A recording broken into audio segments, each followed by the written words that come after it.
The Pirates just put up 11 runs on a first place team and won. Somehow it doesn't feel like a complete victory because they once again had to lose one of their key contributors in the effort.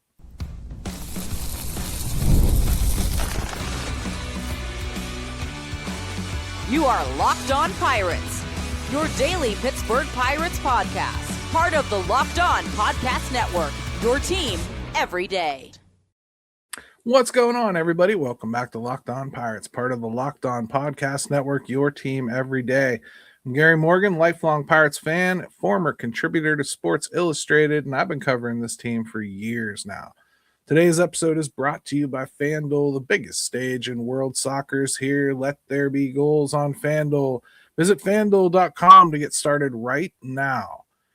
We're going to wrap things up today with something actually really cool happening at PNC Park, Legacy Hall. It's a new space. I really want to get into that a little bit. Before that, we've got a very real conversation about the next couple weeks and how this stretch heading into the All-Star break could define the season. But first, we have to talk about last night, an 11-1 win over Seattle that had just about everything except a clean bill of health. Pirates absolutely blasted the Mariners 11-1 last night, and they did it against a team that came into Pittsburgh leading the AL West. It's not nothing. It's not as impressive as leading the NL Central, but it's still not nothing. The headline kind of splits in two directions here. Let's start with the good, because there was a lot of it.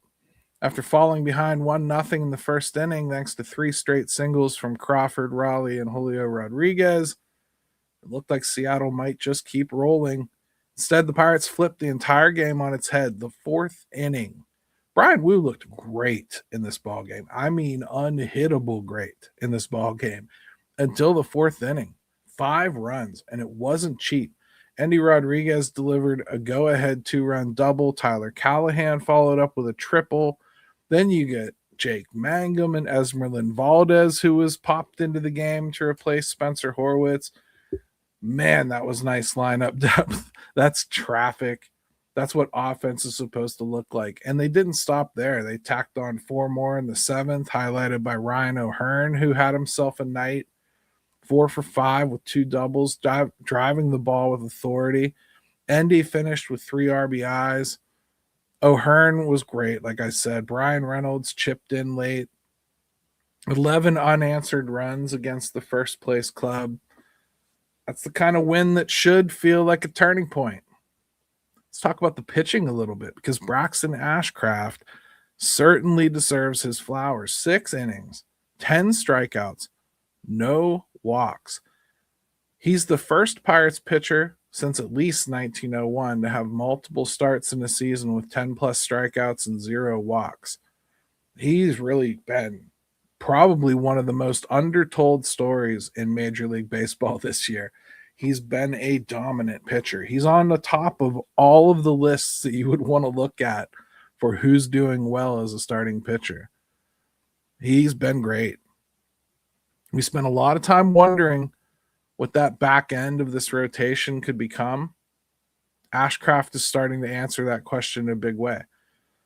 The downside now, because you just can't avoid it. Spencer Horwitz left the game with a hamstring issue, and he has been placed on the IL.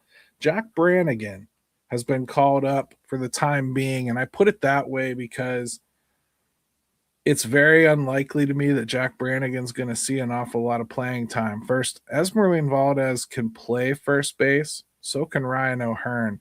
So I don't think there's a pressing need to get somebody to cover first base. Also, Konnor Griffin should be back as early as this weekend. I mean, he was great in his double-A rehab game last night with a triple and a home run. Just looked like himself, really. I would expect that rehab assignment won't go on all that long. I would expect, even though I said yesterday that Esmerlyn Valdez would probably be the corresponding move when Griffin comes back, well, the injury to Horowitz changes all that, and now I'd have to say it's going to be Jack Brannigan. Horowitz, he's just been one of the few stabilizing bats in this lineup, dating all the way back to last year. I'd say it's been pretty quiet, actually. Much like we talked about Braxton Ashcraft, doing all these great things and not getting credit, Horowitz is right in that boat. He has been one of the league's most productive hitters for nearly a year now. In his past 11 months or so, he has 500, a little around 510 at bats. He's batted 295, 393, 492 with a gigantic 13% walk rate and a 13.6 strikeout rate. He's connected on 19 home runs in that time, 27 doubles, and a triple along the way somehow. And if you know how slow he is, which I'm sure you do, you know that triple was something special. By measure of WRC plus, he's been 46% better than a league average hitter in what's close to full season worth of at-bats. That is gonna hurt, ladies and gentlemen. There ain't no other way around it. Pirates have now lost 3 key contributors on offense: O'Neal Cruz, Konnor Griffin, Spencer Horwitz. And we're going to go through a couple games here until we get Griffin back. And that's going to make an impact. But, man, I can't even begin to touch what losing Spencer Horwitz is going to be. He's been terrific. Terrific. He's really stabilized the leadoff spot, and he's hitting against righties and lefties. So it's not like you have to play games with him in between outings or games or sit him all the time, or even the tough lefties he's staying in and hanging in against. The worst thing about this, besides losing Spencer Horwitz, is just losing a guy that was that locked in for that many days. That's not what you want, because when he comes back, the hope obviously is that he picks up where he left off, but it's so hard to do that without a stutter. And I don't want to pin it on him that he has to come back and be exactly what he was right away, but hopefully this is on the shorter side of IL trips and, he's back and this is just precautionary. But this team cannot afford to lose Spencer Horwitz. And I didn't go into this season thinking that I would be saying that. Not because I didn't think he was very good. I actually really thought he was very good last year. I know he was our best hitter last year down the stretch. And I thought, really, he started this season pretty much the same. He's been on the same exact pace. I'm starting to think this is just what Spencer Horwitz is, which is an above-average player that the Pirates have for a long time, but he has solidified his importance in this lineup, not only through role, which we talked about with the leadoff spot, but consistency. He's just an on-base machine. He draws walks, he gets hits, he takes good at bats, and he forces things to happen. He keeps the lineup moving. When it turns over to him, you may not be thinking that he's a guy that's going to pop a homer. He could. But you do think you're going to get a really good at bat from him. He's going to move the runner up if he has a chance. He's going to, you know what I mean? That's going to be real hard to replace. You don't build guys like that. You either acquire them or they just happen to develop into it. And the Pirates don't have time for someone to develop into it in 10, 15 days here. So chances are they're going to hurt. What's coming next for this team is not forgiving. And we're going to lay that out. And I think having Horowitz missing some of this is going to make this even more of a daunting task, frankly.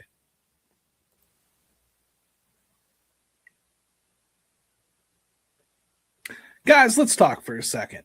ED is way more common than most people think, and a lot of guys deal with it at some point. The difference now is you don't have to jump through hoops to get help.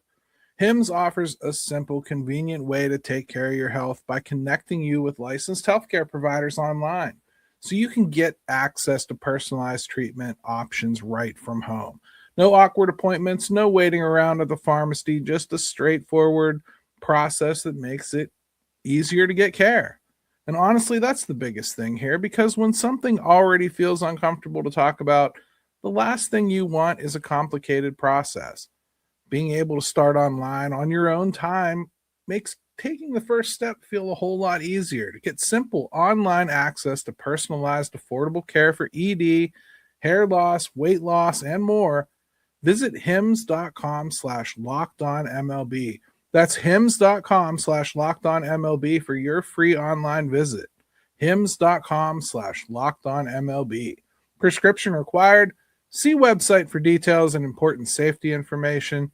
Sildenafil is a generic version of Viagra. Viagra is a registered trademark of Viatris Specialty LLC. Hims is not affiliated with or endorsed by Viatris.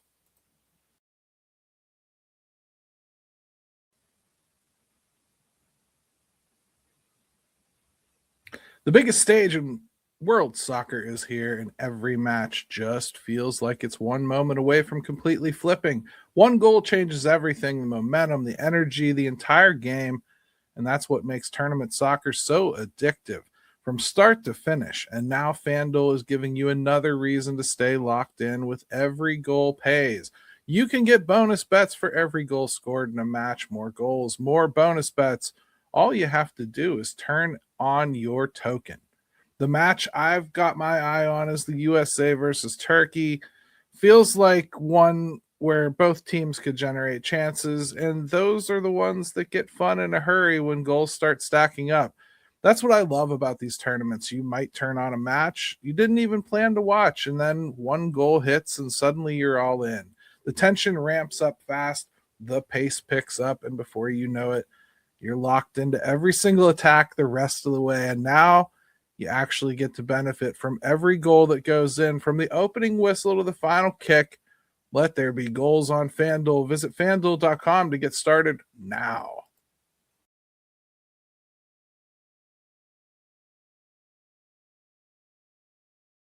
All right, everybody, welcome back. We're going to get into this rough stretch here that the Pirates are about to embark on. Before we do, if you're tuning in every single day, you are what we call an everydayer, and we appreciate you. If you want to take it a step further, check out the Everydayer Club. You can go ad-free on the show, get access to a private Discord where we talk Pirates baseball every single day, and support what we're building here for just $5 a month or $50 a year. Check it out at the Supercast link in the description, or just Google Locked On Pirates. Let's see. There's a certain reality that I think you have to face when you're going down a stretch like the Pirates are about to. It's going to be tough. I've had a lot of people say like this stretch is going to define the season. And one guy actually replied to, because this has obviously been a planned topic for a while. So the fact that you guys are asking for it just kind of reinforces that it's something I need to talk about. But as I told that gentleman, this is probably the 6th or 7th time somebody has told me this next stretch of games is going to define the season, and it won't be the last time. It's a tough stretch. We're going to go through it, but you're going to redefine what defines this season a dozen times this year, guys. This is important. It is. But there will be another stretch that's just as important a month from now. It might define the season. You're right. You finished Seattle today. Game's already going on because I'm late with this show, so sorry, everybody. Reds come to town with Ellie back. You got Hunter Green looming. The Reds are in the basement, but those two coming back, it's going to give them some abilities to help them climb. We'll see what happens. They're going to be a tough matchup, and the Pirates have beaten the tar out of the Reds this year. I mean, they've only lost one game to them. In fact, I think the Reds would have to sweep the Pirates in the next 2 series they play against them to win the season series against Pittsburgh. That's how far back they've fallen from the first 2 times. So the Pirates should go into this confident, but they best not go in cocky because the Reds are hungry. Phillies in Philly come up right after that. Unbelievable season out of the Phillies. They started possibly worse than any team not named the Mets in baseball. And they fired their coach, and Don Mattingly has shepherded this team to the point where even Atlanta is like, how is anybody anywhere near us? That's how good Philly's been, as good as they've been. They've only picked up a couple games on Atlanta. And I say that because, well, you're going to see later in the list why that's important. The Nationals in DC over the 4th of July weekend. I mean, there's going to be some feels already around everybody, but Washington can score with anybody and against anybody and have done so almost at will. They have unquestionably Major League Baseball's best offense right now. They may not have the best list of household names, but my God, they're hitting like they have a list of household names. And then you get the Braves. The Braves have been, well, you know what the Braves have been. The best team in baseball, just about. And yeah, they got their own concerns in their own division. Because like I said, Philly's lurking. But the Braves are a unique challenge for every team. They can pitch, they can hit. You don't get any favors by getting into their bullpen. These are games that, listen, as a Pirates fan, and I think we have a pretty good team. Guys, I just listed off 4 series, and I think 2 of them I would probably say that we should expect to win, the Nationals and the Reds. And I haven't even gotten to the Brewers yet, because that's how we finish the unofficial first half of the season going into the All-Star break, the Brewers. It's not a soft landing. It's a measuring stick. The Brewers are 49-29, leading the division. The Braves are 48-31, elite pitching contender. The Phillies are 44-36, chasing hard, trying to recover from what they did to themselves early in the season. The Nationals are 41-40, but that offense, again, is just head-turning. They may not be able to pitch, and that's true. They can't for the most part. But my goodness, that offense overwhelms. The Reds are 37-42. But like I said, getting healthy. There isn't an easy series in here. Pirates don't just need to compete in this stretch, because they have frittered away any ability they had to have a nice lead on being a 500 team and go through a gauntlet like this and be okay. We've already seen them do this once. We had the Braves back-to-back with the Dodgers just a couple weeks ago, and we saw what that did to them. Well, this is 5 series in a row that I think are going to be really tough. And the Pirates need to come out of it 500. They're 500 right now. As we speak, they're playing a game that could put them either 1 game over or 1 game under. They've been floating around this mark for the better part of a month. This is a stretch where the Pirates need to make some hay. And it's not an advantageous lineup to make hay with. Not to mention, we talked about they're not full strength. They're not even close to full strength right now. Even Ryan O'Hearn, who's been playing, isn't right. There's something about him that I don't think he can run nearly as fast as he could, which he wasn't ever fast. But he's certainly not looking like 100%. We know Brian Reynolds hasn't been. Jake Mangum's playing a ton of baseball, which is fine. Esmerlyn Valdez looks like he's going to start getting a little bit more opportunity with the Horowitz injury. So that at least is something that we can kind of look forward to, because frankly, he's got the kind of tool that we really need, right-handed power. So if you can take advantage of this period of time and give this kid enough of a launch pad that he can show you that the power can play up here, maybe you have another weapon that stops making any lefty starter look like kryptonite.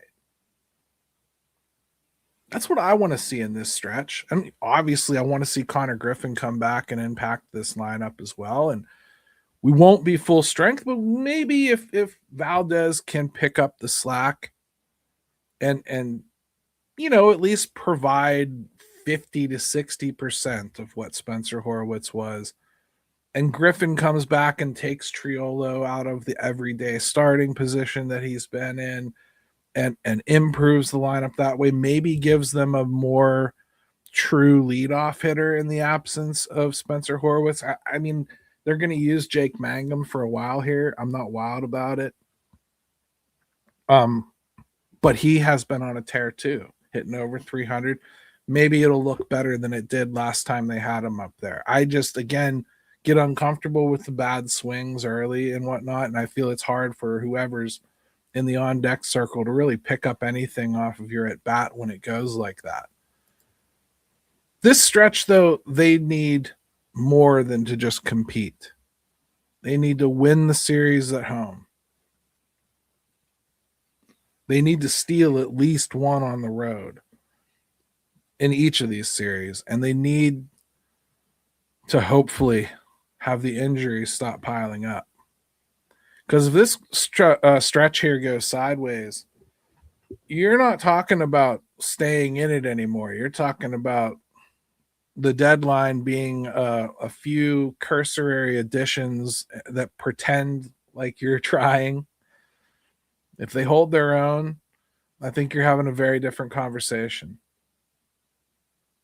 All right, before we wrap up, let's talk about something that the Pirates are actually doing cool at PNC Park. I think it's really fun. Running a business shouldn't feel like you're trying to duct tape a bunch of systems together that were never meant to work with each other.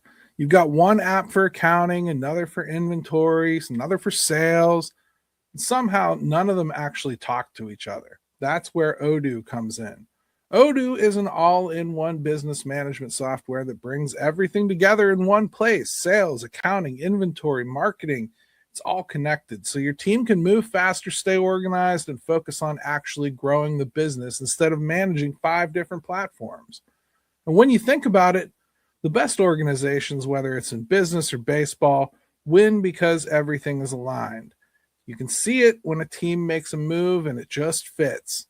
It's not reactionary. It's not random. You can tell there's a plan. Everyone's working from the same playbook. And that's when you start seeing real results on the field. That kind of alignment, that's what separates good from great. Great organizations win because operations matter. And that's why you should get Odoo.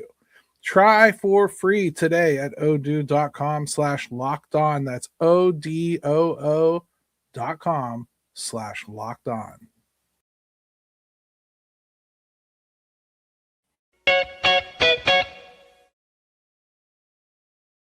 Workplace chaos can show up fast, and usually it's when you realize you need the right person now, not 3 weeks from now. But finding that person, that's the part that takes the most businesses just do not have. That's where Indeed Sponsored Job comes in. Indeed Sponsored Jobs helps you reach candidates who actually fit what you're looking for based on their skills, experience, and location. So you're not wasting time sorting through people who were never the right role in the first place. And honestly, finding the right person makes all the difference, whether you're building a business or building a winning team. Because think about it, from a baseball standpoint, some of the best moves aren't always the biggest names. It's the guy who fits exactly what you need at the moment.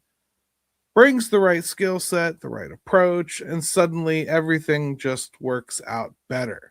That's the whole idea here, connecting you with the candidates who actually fit from the start instead of hoping to figure it out later. Spend less time searching and more time actually interviewing candidates who check all your boxes. Less stress, less time, more results when you need the right person to cut through the chaos. This is a job for Indeed Sponsored Jobs, and listeners of this show will get a $75 sponsored job credit to help get your job the premium status it deserves at Indeed.com/podcast. Just go to Indeed.com/podcast right now. Support our show by saying you heard about Indeed on this podcast. Indeed.com/podcast. Terms and conditions apply. Need to hire? This is a job for Indeed Sponsored Jobs.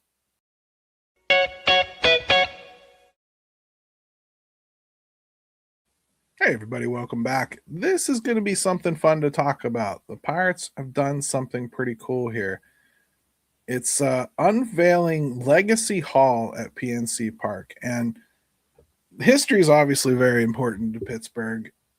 So in some ways, something like this was kind of overdue. Very welcome, though. It's located over by the left field entrance along Federal Street. It's more than just a display. It's a memorabilia collection, and it's an event space for up to 150 people. Starting point for ballpark tours is the plan. Most importantly, it is accessible to fans on game days when it's not booked. I think that's really cool. There's a dedicated Dave Parker section, a wall of autographed baseballs, the original home plate from Forbes Field, a model of Three Rivers Stadium. It's really cool history. It's tangible connection to what this franchise has represented. And honestly, I think that connection has been missing for a few years. It didn't start with the bricks, but they showed you with the bricks how little of a connection they actually had to the fans that have supported this franchise pretty religiously through a whole bunch of bad baseball. You're not going to consistently invest in the present. I think you have to honor the past the right way. And I'm happy to see the Pirates step up and do that. This feels like a good step in the right direction. I'm not 100% sure how often it'll get booked. And that was the one part of it that I kind of found a little puzzling, is that it's open to the public. You can just go to a game and expect to be able to walk in and check it out.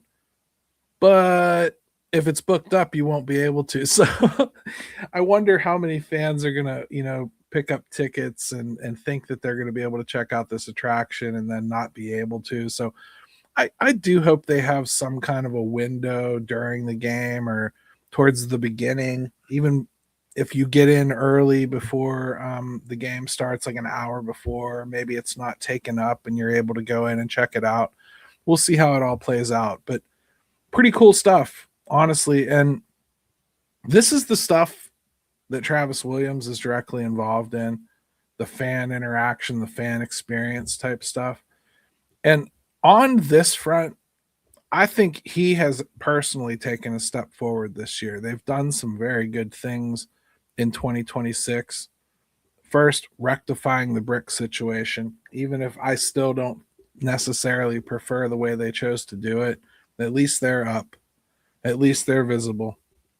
And I really like this sort of thing. The new Fanatic store is really cool. They're doing some good things with PNC Park that I just think are good in general. Good practice things that most franchises kind of do, and the Pirates haven't. So it's good to see them invest in that sort of thing. Again, what they do on the field matters a heck of a lot more. But the fun stuff at PNC Park, listen, we can't deny that is a draw for more casual fans. And I'm not saying that a casual fan is going to be impacted by this museum, but it might be something that they want to see. It's a reason they might want to go back, reason they might want to come. And you got to have that stuff. All the weird food too. You get like these concoction of hot dogs with like roast beef and pierogies on them and stuff. Listen, I'm not eating that.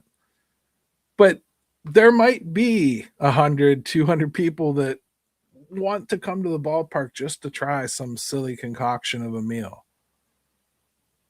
So on this front, I think Travis Williams has done good. But that's it. I really wish they were doing more to develop the area around them. They do have some apartments and everything. I wish they had more parking, things like that I think could help them bring in revenue in another way around the stadium. But this sort of stuff is important too and does help draw people in. So the Pirates won 11-1. Ashcraft dominated. The offense showed up in a big way, but Spencer Horwitz goes down, and now things get a little more complicated. Tomorrow, we'll obviously see how this series closes out against Seattle. We'll start looking ahead to Cincinnati with a little more focus. We're serious about Pirates baseball because somebody has to be. Let's go Bucks.